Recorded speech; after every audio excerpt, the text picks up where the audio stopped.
Hello.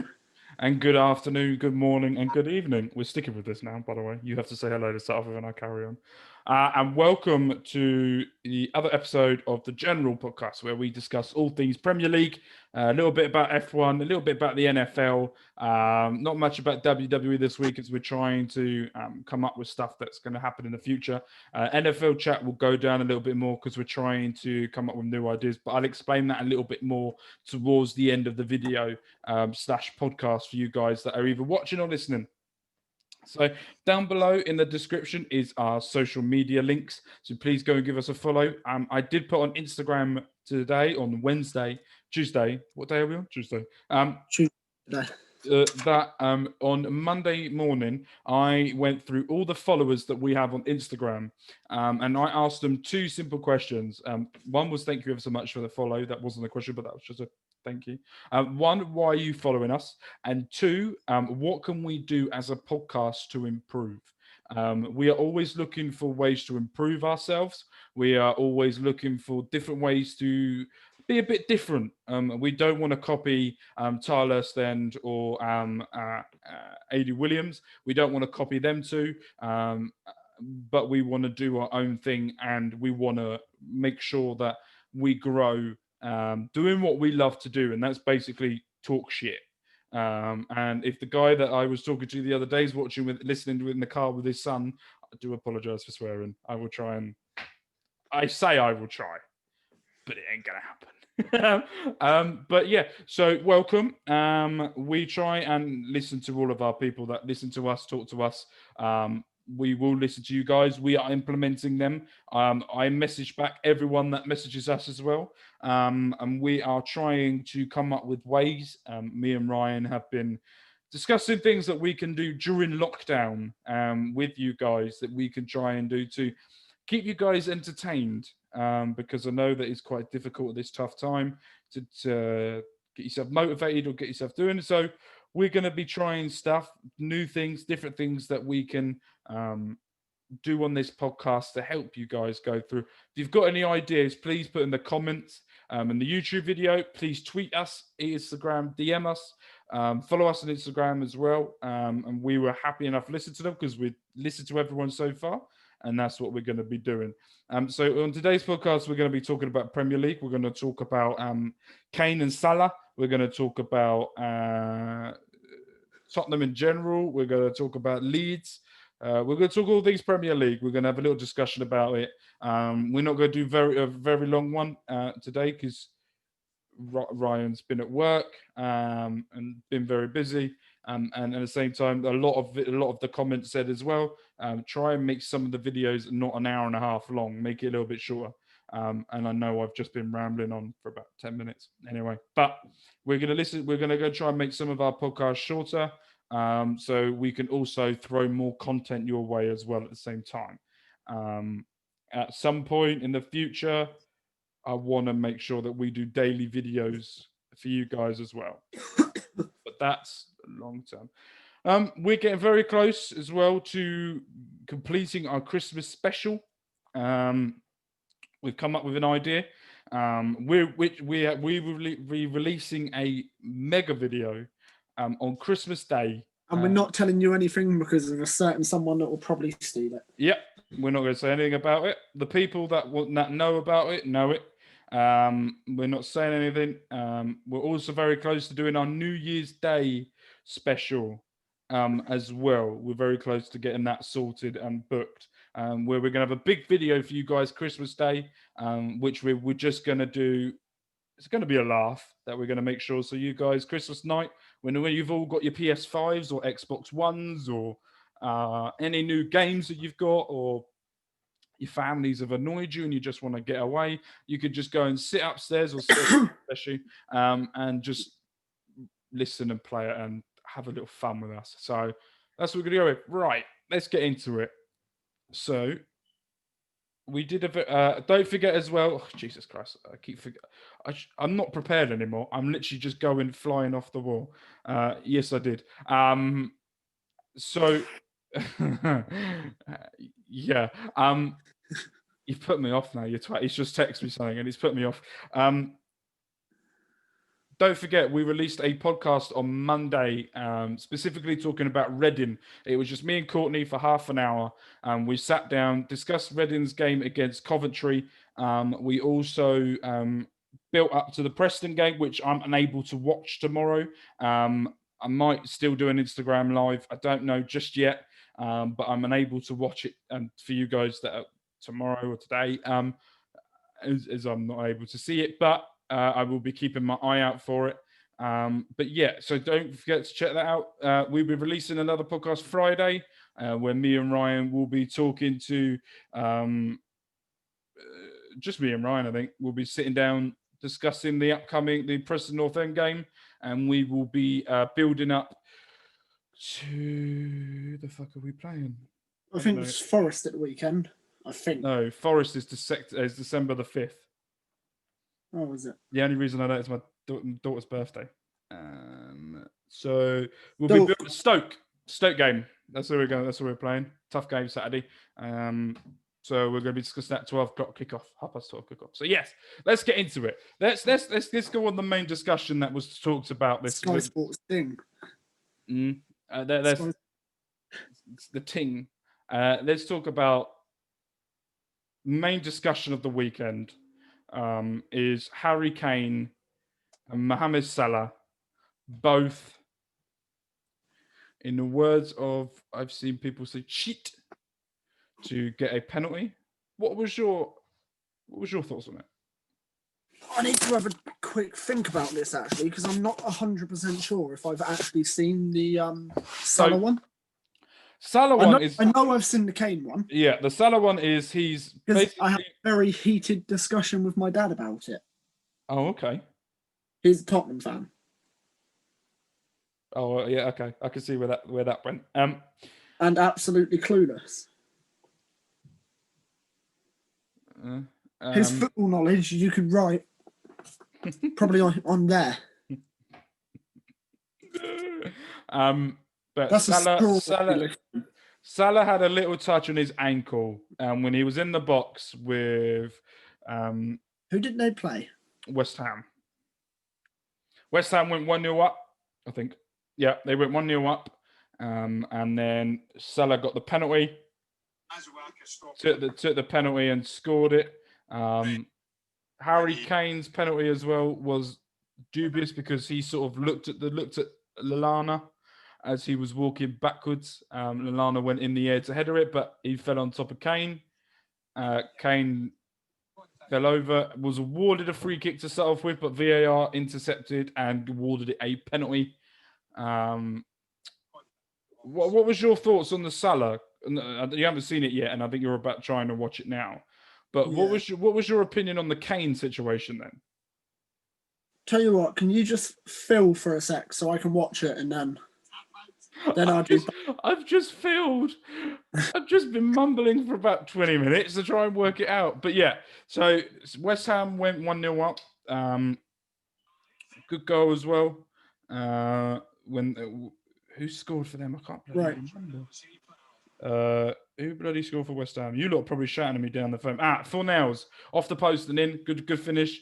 And then just before half time, Salah got tripped inside the box for a penalty, and then Diego Jota scored got a VAR disallowed goal. That's controversial talk as well. Was that a foul or not? But that was it. And then Kane and Lamptey got his very first ever Premier League goal as well, and Gareth Bale, I think 13 years is his previous goal. I don't know, it can't be 13 years because it wasn't that fucking long back. 7 years, sorry. 7 years and 166 days was the last time Gareth Bale scored a goal. Go on then. Right, so Salah one first of all. He's gone down easily, but there is contact. You can see there is contact. Mm-hmm. And it's what a smart striker does. You feel the contact, you go down. Because one of the things that really annoyed me is, look, he put too much on that. He's never going to win the ball. He got kicked and just fell over. Okay. Don't kick him. But at the same time, have you ever seen a foul where someone slid in, done a bad challenge, clipped you a bit, but you stayed on your feet? The only way to get a foul these days in the Premier League or anywhere in the eyes of any referee, and is go down. When I was a referee as well, he's carried on. I'm not going to stop the play. Is if you fall over. For me, I don't think Salah cheated. I think it was a penalty. It's gone down easy. Yeah, but I think it was a penalty. Yeah, no, it was definitely a penalty. There's contact. And okay. They say if you feel the contact, you have every right to go down. Yep. Just make sure you feel contact, or there is contact. You don't want to be falling to the floor over no contact and make yourself look like a donut. Exactly. Let's go on to Harry Kane. Smart play. I'm shocked you said that. It's intelligent. I'm really, really shocked you said that. Right. First of all, I'll tell you about what the argument that me and my dad had about this. Go on. So, he come back from the pub with my brother. My brother agreed with me that it's smart from Kane. He's looked round, he's seen it, and he knows a foul's coming. Mm-hmm. You see that at every level. You see a foul coming. You ready yourself for it. He's done nothing wrong there. Like, okay, I understand where people are coming from. It can be a bit dangerous. But an example of something like that happening that I will use, I can't remember who it was, but do you remember Salomon Rondon a couple of years ago? Someone's gone over the top of him and he's caught him in like tombstone position. Yeah. Something like that could happen. I could see someone getting injured from it, but he's done nothing wrong. See, there was a heated discussion yesterday on with myself and someone else. Well, not heated discussion with someone else. They were basically what they were saying was it's completely and utterly dangerous play, and it shouldn't be allowed. So this is what they said was. I can see the danger. It's incredibly dangerous and looks at him and it completely alters the center of gravity. He's making the people nearly land head first. And then someone else put. I'll say his name because he'll come on the podcast maybe in the future. RFC Joe said Kane saw Lallana jumping purposely back into him and could easily injure Lallana, then won the penalty when Lallana had no idea he was there, in his opinion. It's no different in jumping, and to someone else put, it's no different to jumping and leading with the arm, which I disagree with. I'm going to disagree with that as well, because I think when Kane looks, he sees Lallana coming towards him. Mm-hmm. Then he looks away before he's even jumped. He's standing in that position, expecting Lallana to come in and make contact with him to go for the ball. He doesn't know if he's going over, under, doesn't know where he's going. Mm. And so me and my brother were talking about it. We were also talking about the Brighton penalty appeal. Where was it? Eric Dyer maybe at the back post. I don't think I've seen that one. They went to VAR for it, but we both said with both of them, if that is outside the box, it's a free kick every day. Mm. It will always be given, and you see that with the Kane one. If that had been in the area initially, would the ref have given it straight away? Because originally he gave a free kick. Yeah. And then VAR got involved and said, well, actually, it's a penalty. But that's another thing as well with VAR. If he doesn't give that free kick, VAR can't get involved. They can get involved if the ball went out of play. I think it's this, if it turns into a second phase where I think I try and work this out logically. I could be wrong, but I think if they did nothing and Brighton went up the other end of the pitch, had a shot, saved, had a shot, saved, shot and goal, then that's the second or third phase. So they can't go back that far and do it. Where if they went up the other end, had a shot, scored, then they can still review. I think that's how they. Yeah. They weren't. But for me, I think you're completely correct. I think it's one of those where it's just intelligent. It is. And it's just one of those where like, if it happened to your team, you would be okay. You get it in Sunday League. Yeah. A player looks over their shoulder, sees a defender running towards them. They're going to let the it's as simple. I'm going to stand up for this. Basically, what he's done, the player's coming there. He's turned his body, shielding the ball from the player. Lallana's decided to jump through him. Yeah. And anybody that's listening and not watching, I turned a little bit. He did just turn just a tad. You're protecting the ball. Like you it's basic football. You put yourself in between the ball and the other player. And his only options are to stop his run to go towards you and find another way of winning the ball, or go through you. Yeah, exactly. Right, let's move on. Let's move on because we could probably go on this topic for a while. I want to talk a little bit about Wolves. Just a little bit. They played Palace on Friday Night Football the same time as when Reading were playing Coventry. Don't want to talk about that game. And Wolves won 2-0. I watched the highlights of this game, and I watched the game. And I'll tell you what, and I'm going to put a bold statement out here, if it carries on, okay. So for me at the moment, Wolves will finish in the top 5 at the moment. Top 5, top 6, easily at the moment, because they have no European football. Ooh. They're out of the Carabao Cup, I think, as well. If I'm Bayern right. Munich are 1-0 down. Oh, Jesus. I think they're out of the... I'm not 100% sure if they're out of the Carabao Cup or not.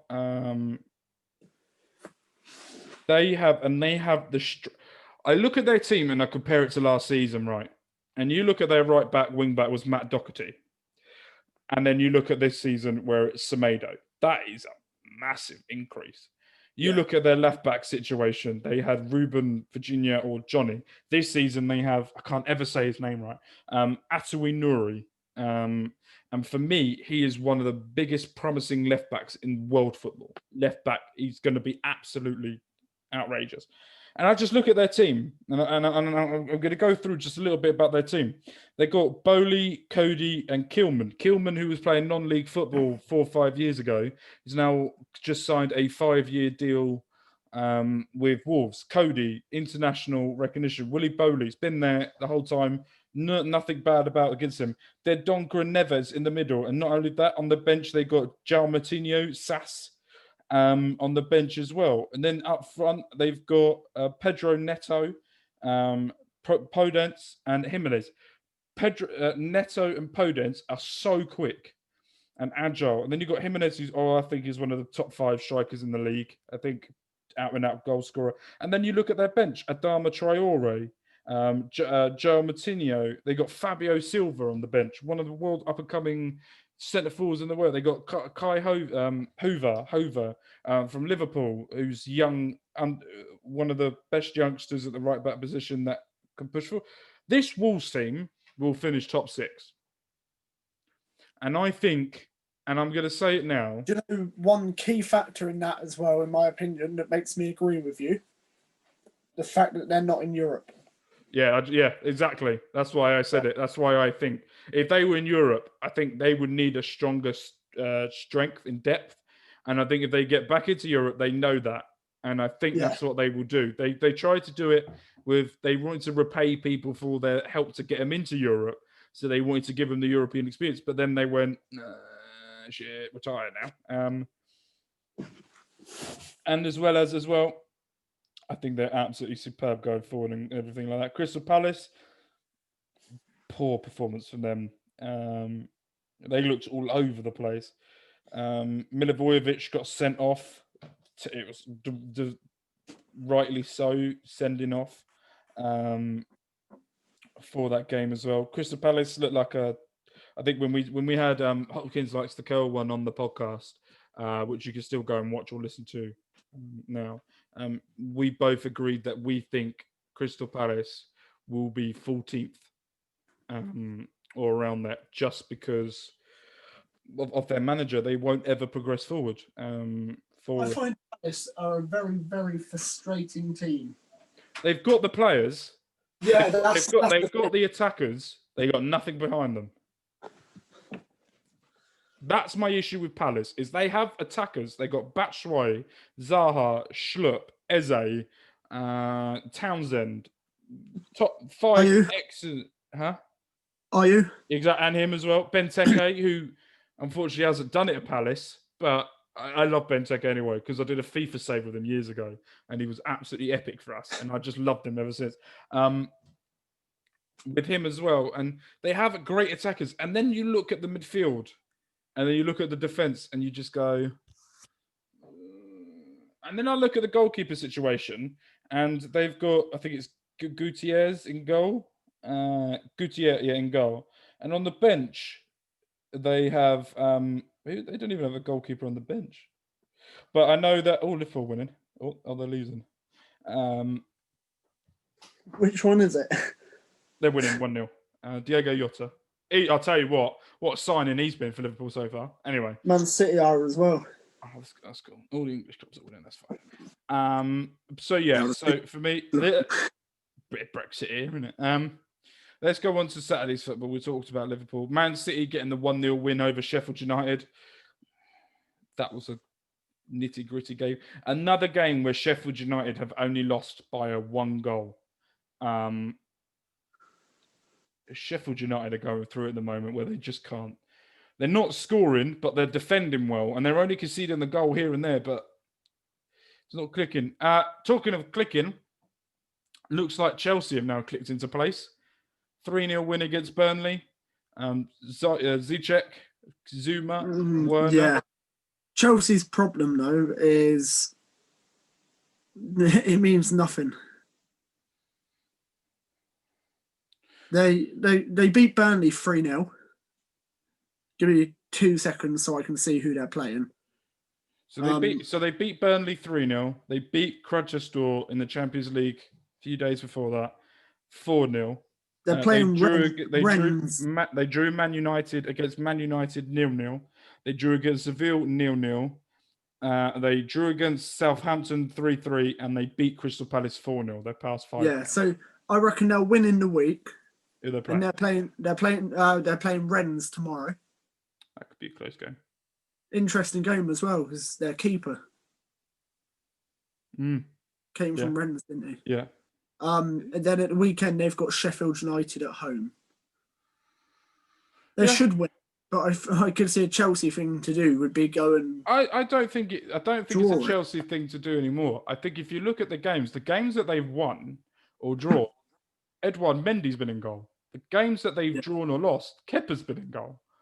There seems to be now a new shift in a positive direction for Chelsea under maybe the new. It's going to be down to the new keeper. He's been absolutely excellent for them. And for me, I still tip them to be top 4, maybe. But they will have a big challenge now against the next team I want to talk about. Uta BR Gunnar. Let's talk about the Arsenal against Manchester United. Courtney tipped this to be 2-0. 2-0, I think, Man United. I tipped it to be 2-1 Arsenal. I said Arsenal would win. I watched the game. Man United are poor. So poor. I look at their team, right, and I want to talk to you through their lineup. I'm going to say as well now, Pogba is a liability. I don't know whether there's any wrestling fans watching this, but Pogba's got this thing now on his arm that he has on his arm. I don't know whether you've seen it. He has like a sleeve, like a half a sleeve. He looks like Finn Balor. If anyone watches wrestling, just type in Finn Balor 2020 and you will see what I mean. I look at their team and they've got Wan-Bissaka, Lindelof, Maguire, Shaw. Yeah. Then you've got Fred, McTominay, Pogba, Fernandes in midfield, and you've got Greenwood and Rashford up front. For me, that just does not scream a Man United team. That screams, I need to find a way of getting players in and put them in. It worked against Leipzig because Leipzig decided to fall apart the second half. And then I text Courtney because what time did they do it? No. The 75th. Oh, it was after Arsenal scored, and I want to talk about that. After Arsenal scored, they took Bruno Fernandes off, but they kept Pogba and McTominay on. If you're going for another goal, wouldn't you keep your best creative player on the pitch? Especially when you've got Matic on there as well. Why do you need McTominay and Matic when you're chasing the game? He took Greenwood off for Donny van der Beek, so he took a striker off for a midfielder. Let's put it this way. Would you rather lose 1-0 and defend and like the substitutions, like you say? But I'm sure they took Bruno off for Van den Beek. I don't know. Van den Beek and Bruno both come off at the same time with Greenwood and Cavani. Oh, Cavani, come on. Okay, yeah, they took striker for striker. Yeah. Okay, yeah, okay. But yeah, would you rather get beat 1-0 and have a defensive minded team on, in the sense you've got a midfield of Pogba, Matic and McTominay? Or would you rather bring on another attacker, go for it and lose 2-0? Oh, bring on another attacker. Yeah. Fuck it in the bucket. If you're going up against Arsenal, who have got a very poor record against the top 6 away from home, you want to put them on. First win in how long? I don't have a clue. I saw it somewhere. The first win at Old Trafford since 2006 was the last time. When was the last time Arsenal beat another top 6 side? I can't find it here. 14 years. Oh no, that's from Old Trafford. I don't know. Go on, do you know? I saw something. It was like 7 years, 122 days or something. A long time ago. It's ridiculous. And I want to talk about a few players on the Arsenal end. I want to talk about Aubameyang because people say he can't score against the big teams, or he bottles it. All the strikers in the Premier League, they put up Premier League strikers, and they put up goals against the top 6. Aubameyang's top. He has the most goals against the top 6. And I think he has just proved again why he is top 3 best strikers in the league. Top 2, maybe the best striker in the league. Or best winger / striker in the league. He's not a winger. No, but he's come out and said he prefers to be on the wing. He prefers to cut in from that left-hand side and come in through that way to score. He said it. He said it multiple times. He doesn't like going through the middle. He prefers, because he doesn't have enough time. When he comes on through the left, he does what Thierry Henry did exceptional. Was on that left-hand side, pick up the ball and run at defence. And that's what he did. And that's what he does very well. There's 2 players I want to give a special, I wouldn't say shout out because I don't watch it, but 2 players I want to give a special mention to is Thomas Partey and Mohamed El-Neni. Those 2 have got to be one of the best combinations, best 2 defensive-minded midfielders in the league. I saw Thomas Partey lose the ball. I think it was after they went 1-0 down. And Pogba 1-0 up. Sorry, yeah. And Pogba took the ball off of him and started running with it. Thomas Partey, normal old Arsenal midfielders will go, oh, and then slowly go back to defend. He lost the ball. He then went back and won it back. He then went back, closed it down, and then tackled Pogba to get the ball back and carried on with it. Did you see what Roy Keane said about Partey? He said that he thinks he could be better than Vieira. Jesus, that's a big shout. Could be. I wouldn't be surprised if he isn't. Let me see. I'm going to try and find exactly what he said. And I want to talk about Mohamed El-Neni while you look for that. The thing was, that man started the game and finished the game, closing Man United down. And there's a clip that's going around on Twitter and stuff where in the 91st minute, Man United had a corner and no Arsenal player was going up to close down the Man United apart from him. He ran up, closed down Maguire, who then had to pass it out to Shaw and close down Shaw in the 91st minute. And he did not stop running and working and fighting. And Arteta come out of the game and goes, I love his affectionateness, his happiness. He's the way that he closes players down, the way that he does stuff. It's just, and that's what you want in a player. So Roy Keane said, class. Thomas Partey compared him to Patrick Vieira and said he wishes that he played for Man United. Yep. And funnily enough, the article I'm reading it on is TalkSport, and Jamie O'Hara said that he would be as good as Partey as good as Vieira before he even made his Arsenal debut. Yeah, it's one of those. Right, the actual quote was, "I had my battles with Vieira, and I think this kid has got a chance of matching what Patrick used to do." Jesus, that's big claims after 3 games he's played. And that was the first time Arsenal win at a Big Six rival since 2015. 29 matches. Jesus. I think the Arteta revolution is starting. It's slowly building. But let's move on to the battle of the relegation zone. Fulham versus West Brom. I think we all tipped. Next. I actually want to talk about this a little bit, just for 1 second.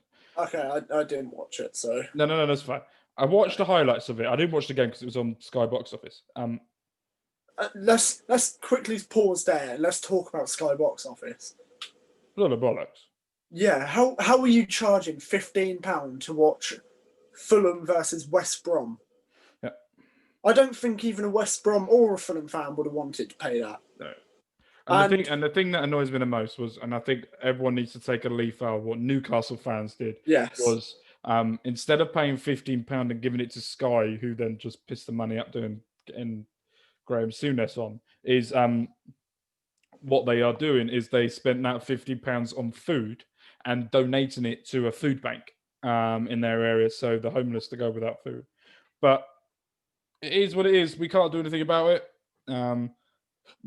It's more expensive than what we pay to watch to watch Reading. Yeah, I rate as well. You say about Newcastle fans, instead of paying it, they donated all the money to local food banks, and they raised over £19,000 for them. So it's brilliant, absolutely brilliant. And it's funny enough because do you know the one media outlet that don't actually report that? Sky. And BT, because BT box office as well. They won't report it. Yeah. But I want to go into that game. I watched the highlights, and I tell you what, if Fulham put in the performance they did against West Brom, I could see them fighting to the end. If West Brom put their performance in that they did against Fulham, I could see them losing Derby County's record. Because, my God, were West Brom awful. And that's the one thing I worry for West Brom. It's just, they just look utter shit. I looked at their team, I looked at their lineup, and the thing I'm going on a rant is I looked at their defence, West Brom's defence, and I look at it and I go, right, you're recently promoted. You want to have steel, fire. You want to have someone that's had Premier League experience mixed with young athletic talent. And I looked at it. You've got Furlong, Branislav Ivanovic, who is 34. Right, he's got legs of a donkey. You got Aya, and you got Townsend. 2 other. Is that Inachi Anya? Yeah, I think so. Sammy Aya. I think he's a defensive midfielder, wasn't he? Oh no, and he's playing centre back now. And then I looked at the Fulham team, and the defence looks like it's getting better. It looked like a good performance. And then I look at their forwards going forward: Bobby Reid, Toby Kearney, Abdullah Lukman, Mitrovic. If they can get them firing, which they did, and I want to say, if you haven't got the time yet, Ryan, and I know you won't want to watch the whole game, but go and watch Euler Anya's second goal for Fulham. Okay. What a rocket of a left foot shot that was. He couldn't get that more top bins even if he tried. That was a very, very good goal, and I'm very impressed with Fulham that game, and I hope they push on because I don't like Fulham. It's one of those teams that I don't really care for, but I want the Premier League to be more competitive. And when you've just got a whipping boy team in there, it's just not fun. And it makes the league a bit disappointing. And then afterwards, we had Leicester versus Leeds. Marcel Bielsa's tactical. First of all, how good was Jamie Vardy? I watched the first half, and he could have scored 3 in the first half an hour or so, but just being unselfish. Yep. Always looking for that extra pass. He was absolutely fantastic yesterday. He set up the first goal for Harvey Barnes. Yuri Tielemans got 2. Jamie Vardy got 1. And Bamford being Bamford. Yeah. That's the Bamford we know and love. I saw this quote from Brendan Rodgers, and I want to get your opinion on this, right? Brendan Rodgers has beaten, as manager, all of the top 6. He has a very good record as a manager. But he said, yeah, no, I just saw that. He said that if Bielsa had the Leicester team and I had the Leeds team, people would praise Bielsa more for winning than I would. He goes, because I'm a British manager, I won't get the praise that foreign managers get in a sense of the hype from the media or fans and stuff like that. And do you know what? I agree with that. So do I. I completely agree with that. And I'm very much on the bandwagon of I love Bielsa football, but we have to put respect on Brendan Rodgers' name. Yes. I think one way of proving that as well, look back, I think it was either Jose Mourinho or Luis Scolari when they were linked with the England job. Yeah. Saying that it's a job they'd never take because of the English press. Mm-hmm. And you get that in league football as well. Yep. And I completely agree. I think Brendan Rodgers deserves more respect. I think he deserves 20 times more respect for leaving that scummy Celtic. Let's to come be down fair midway through the season, to come to Leicester, to a bigger club than Celtic, let's be honest, because Celtic are not even anything. Let's be fair as well, even before that. Okay, didn't do good with us. No, he was just shocking. No, but ever since then, he done a fantastic job at Swansea. Yep. He done a fantastic job at Liverpool. Until the end. Yeah, but he's still done a brilliant job. Yeah, he did do it. He had them playing the best football they have played in years. 2-0 Liverpool. Up till now. Mm-hmm. And that's something in itself. Everybody, that season where they finished second and Gerrard slipped, they were one of the most entertaining teams to watch in recent history. Yeah. I like watching that team. And okay, yeah, no one likes Celtic unless you're a Celtic fan. But you can't deny he done a great job there. Invincible season at any level is a brilliant. I agree with that to a certain point. But at the same time, if you look at the Rangers managers and teams that they had at that time, anyone could have been in that Rangers team, and that's coming from someone that likes Rangers. Yeah, no, but why? Okay, let's say then, why has no other manager done it for Celtic? What do you mean? What, the Invincible? Yeah. Oh, because they're all shit. They got Neil Lennon. What do you expect? He's but that's what I'm saying. It's no, I agree with you. I completely agree with you. And didn't they win something like nine trophies in a row? Yep. Being the Scottish League Cup, Scottish FA Cup, and League. Yep. Which no matter this season looks like he's going to absolutely kill. At every standard, that is an absolutely fantastic achievement. Yeah, completely agree. And I think Rodgers deserves much more respect, and I think he deserves much more praise than what he gets. He had that bit of a shocking time at the start, but I'll tell you another person I want to talk about just before we move on to other sport is Ralph Hasenhüttl. I know your love for Ralph Hasenhüttl, the Southampton manager, is they had a dodgy second half, but they went 3-0 up against Aston Villa in the first half. And I want to... James Ward-Prowse free kicks are lethal. I don't care anyone else. James Ward-Prowse free kicks are lethal. I don't know why people are raving about him now, because he's been doing it for years. The thing with James Ward-Prowse is there may be raving, but he is one of the most inconsistent players. He goes up and down all the time. That's the only thing with him. I've rated Ward-Prowse for years. Oh yeah, same. But he's so inconsistent. Yeah. And the fact as well, them 2 free kicks at the weekend broke a record. Nobody has scored more free kick goals for Southampton than James Ward-Prowse. Mm. And they were brilliant goals. James Ward-Prowse is. I'm going to say as well, people were saying about Emmy not having the best game. You couldn't say them. Yeah, all 4 of Southampton goals were bloody brilliant goals. That first header, no one's stopping that. Nope. That's the defender's fault. Yep. 2 free kicks, you've got no chance of getting it. 2 free kicks. That's the wall that needs to block that. Yeah. Also, you can't get any more in the corner than that without properly in the corner. And then that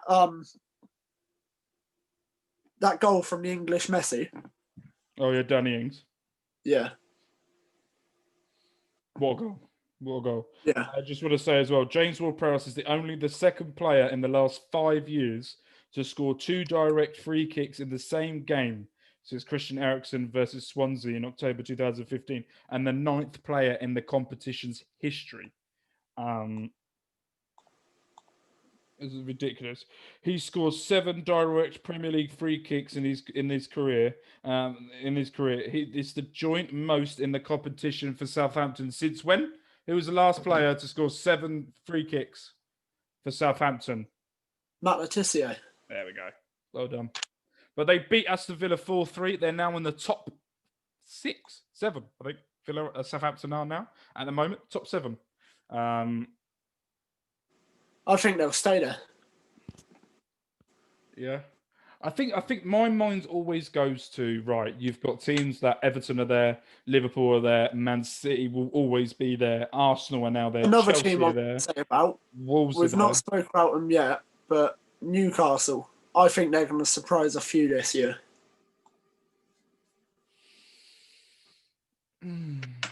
I think the only issue I have with Newcastle is they're picking up wins, and they beat Everton. I forgot about that game. Thank you for reminding me. Is they beat Everton 2-1, I think, in the end. Callum Wilson as well. People were saying that's exactly the same as what happened to Salah, but people were saying that was clever, but Salah wasn't. I think it's just clever instinct from the striker to win the penalty there. I say it's clever, and I don't like Salah. I like Salah. I like Liverpool. So for me, I think that's clever. I used to, but now, no. Yeah, I like Jurgen Klopp football. I like Liverpool. I think they're great. I think the issue is, and the one issue that I can see happening, what it is I think the only thing with Newcastle is their lack of depth, and also the style of play is not going to help them. You've got Alex Saint-Maximin playing striker. You've got Callum Wilson, but then Ryan Fraser comes on and changes the game when he comes on. Why is he not playing Ryan Fraser, Alex Saint-Maximin, and Callum Wilson at the same time? That does not resonate with. That makes no sense. You've got pace, you've got power, and you've got a clinical finisher in Wilson. How can he not see? You put them 3 together. Yeah, defense, you need to shore up as well. But them 3 there are deadly. And Wilson's connection with Ryan Fraser. Did you see the goal? Yeah. Wilson's connection with Ryan Fraser is unbelievable as well. So I think if they can get them 3 on the pitch at the same time, I know, that's what I said. What a goal that was. They need to get them 3 going together. And I think if they do, at the moment, I can't see United getting top 7.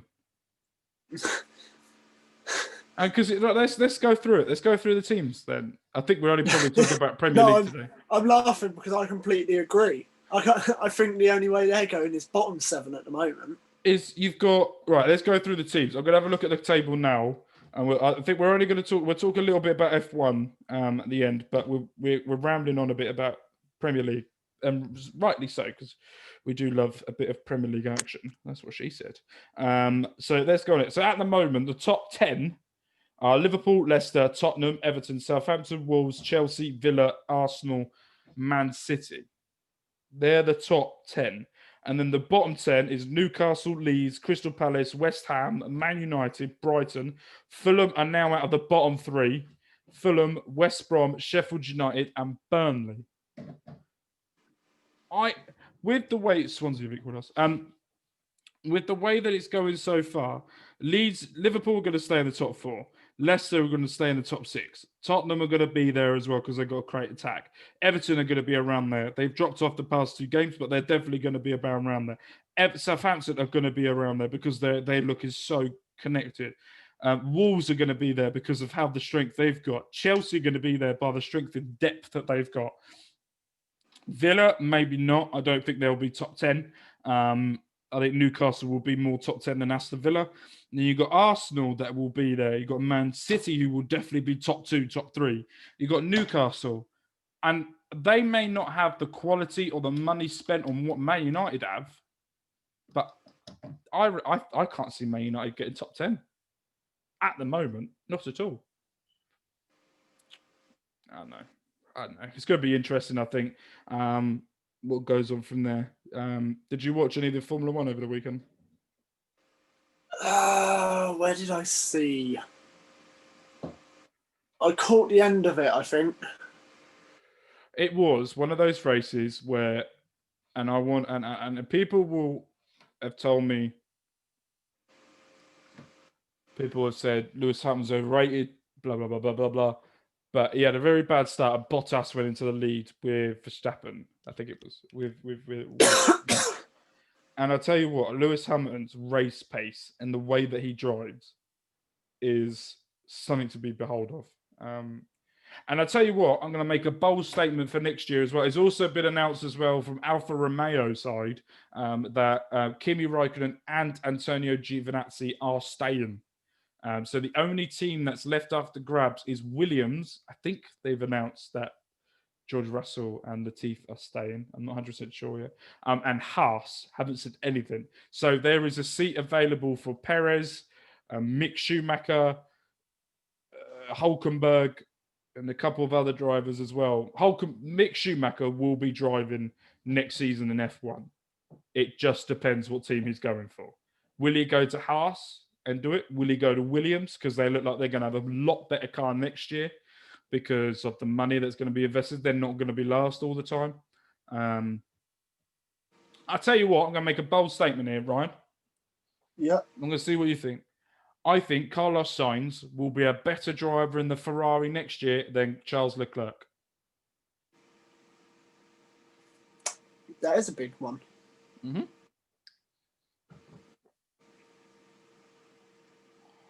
What do you say about that? I don't know. It's a big statement. Yeah. It's a very, very big. I watched Sainz. The thing is, on his day, Leclerc can beat anyone. He's one of the best drivers in F1 on his day, but he's inconsistent, isn't he? He's got better, and I'm not saying that Leclerc isn't a good driver. I haven't connected with him like with some other, like with Sainz. I really like Sainz. I really like Norris. I really like Daniel Ricciardo. With Leclerc, there's something with me that I'm not clicking with him. I don't know for me. But when I watched Sainz on the race on Sunday, he was ahead of Leclerc. And the way that he was driving, if McLaren had more power, if they had more engine behind them, Sainz and Norris would be miles away. I think it's going to be interesting next season. I think it's going to be a lot harder for Mercedes. They've now won 7, the most in history, 7 consecutive constructor championships. The first team in history to ever do that. They've overtaken Michael Schumacher's Ferrari for the team that's done that. Lewis Hamilton will be, I think if he wins the race next week, he will now become a 7-time world champion, which I think equals, is it equal Michael Schumacher? Yeah, I think it does, yeah. Which equals Michael Schumacher for the record. And he still hasn't signed a new contract at Mercedes yet to say he's going to stay there next year. Unbelievable. This driver's unbelievable. I think he's saying that he wants to stay for another couple of years. and then leave. I think he wants to beat the record. Yeah. Took the words right out of my mouth. Do you know what I want to see? I want Mich Schumacher Jr. to beat Mich Schumacher Sr.'s record. Because I think that would be, and I hope Mich Schumacher Sr. is able to watch, because we don't know nothing about, since his skiing accident, we know nothing. We know they are so private. We don't even know where he is, what he's doing, how well he's doing. No one knows. And I hope that he's able to watch Mich Schumacher Jr. Do that. And I hope that he's well and doing things as well. Yeah. Max Verstappen crashed. George Russell crashed with a safety car out. He had a right plonker moment there, I tell you. He even admitted, he went, "I'm so sorry. He had a right plonker moment. Absolute plonker." Yeah, I think Carlos Sainz will be the next big thing at Ferrari. I think Norris and Ricciardo are going to be the perfect teammate for each other, because there's no ego in that team. There is Ricciardo. It's just banter, isn't it? It's banter, but at the same time, Ricciardo will help Norris, and Norris will help Ricciardo. There is, and it's like, the same with literally, they're like Man United if they were successful. Just a fun dressing room, but yeah. But I see them two as more talent. Exactly, and if you look at it as well, you've got maybe Lewis and Bottas defending their title next year. Red Bull need to sort out their Alex Albon. Something needs to happen with Alex Albon, because he's not clicking. Something's not clicking with him. But yes, so we've rambled on a bit today. So, did you see Povetkin versus White got called off as well? Yeah, Povetkin got COVID. Yeah. There's talk that it could be a Tyson Fury versus Dillian White. Huh? Tyson might as well just drop the titles now. Yeah, and White said he's up for it, and Eddie Hearn said he thinks it will be an easy match to make. Who would win? Fury. Fury beats anyone. Bullshit. Fury versus Joshua. Joshua wins. No, he doesn't. How by a mile? No, not at all. I don't rate Fury at all. I don't rate him at all. I don't like him. I liked him for a time being when he was in WWE, and I was like, yes, Fury's here. He's in Saudi Arabia. He's doing shit. Cool. And then just couldn't give a shit about him. I don't even think Joshua beats Pulev. Oh, God, yeah. Josh, with me, the one thing that I think with Joshua is he did so well against Klitschko, and I remember that fight. And I love Joshua. I've watched his fights since the Olympics. I've always been a massive fan of Joshua. I watched his Olympic fights, watched them all. And I can tell you as well, that Klitschko fight, Reading played Wigan that day. I think we beat him 3-1. It was the day that Scott Malone broke his leg? Probably. I can't remember that far back. I just remember the fight. Yeah. No, I remember. I remember sitting. It was a messy day, let's put it that way. I remember sitting in my living room with my mum and my fiance, and I said, Joshua will win 11th round knockout. They said, put a bet on. I said, no, because he will lose. And they did. And still to this day, I should have put a fucking bet on. I think the one that he did against the fat Mexican, what's his name? I can't remember his name now. Where he lost. You could tell that Ruiz. There was... Yeah, that's it, Ruiz. You could tell that there was something wrong with Joshua before he even went into the fight. Just by him walking in. He just did not look right. It did not seem right. And he made up for it in the Saudi Arabia fight. He didn't need to knock him out. He just needed to control the fight, and he did. And I think that loss to Ruiz has made Joshua a better all-round fighter, because he now knows he doesn't need to knock people out to win. He just needs to control the fight. And for me, I think Joshua's better than Fury. They both knocked out Klitschko. I think Deontay Wilder is just nowhere near anyone. I don't think he's any good. I think it's just absolutely awful. And I think Mike Tyson once said that Deontay. Oh, was it? I remember that. I think Mike Tyson once said that Deontay Wilder will go down in history as one of the worst heavyweights of all time. Worst heavyweight champion of all time, him and Ruiz, because they just didn't do anything when they defended them. I think it would be a very close match between Fury and Joshua, but I rate Joshua's chances a heck of a lot more than I do Fury's. Not putting it against Fury. I think he's a good boxer, but Joshua is just a beast. He's a fucking good beast, and I do love Joshua, and I respect Fury. I respect his brother more if he's watching. How you doing? I'm just remembered as well that day that I'm talking about where Scott McDonald broke his leg. I remember a lot of Reading fans really liked him after the game because of what he said. Do you remember what he said? Come out, posted on Instagram saying to George Evans, don't blame himself, it's football, it happens. And then said that he wanted Reading to go on and get promoted. Oh, okay. Because we qualified for the playoffs that day. Oh, right, okay. Fair play. Good times. Fair play. But, yes, thank you ever so much for everyone watching. Thank you ever so much for coming along for our Premier League, Formula 1 and boxing chat. We've got the Christmas and that stuff sorted. So this Can we just call it like shit talk?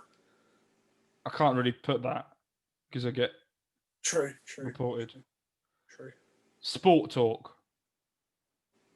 But we'll go with something. But the plan. US election. It's not sport anymore. Who wins it? What? Who do you want to win the US election? It's tonight, isn't it? I'm not commenting. Oh yeah, you said you were. We do not comment about politics on here. Go Biden. To be honest, I don't really give a shit. It's up to America. I put a picture on Instagram on the Robbos Gobcast of who I want the perfect president and vice president to be, and it was President Rock and Vice President Stone Cold. I did see as well that Trump supporting us tomorrow against Preston. I saw that. I was really disappointed in that. I was happy. I was like, oh no. I was hoping he would talk about XG. But so the plan of action for this podcast, as I said, moving forward, is when we get the right things into place and when we go forward, is we will be doing Reading videos twice a week. We will be doing a review of a game and we will do a build-up of the next game. What we will also be doing is we will be doing a separate podcast and show to WWE/wrestling. We will be doing a separate podcast show to Formula 1.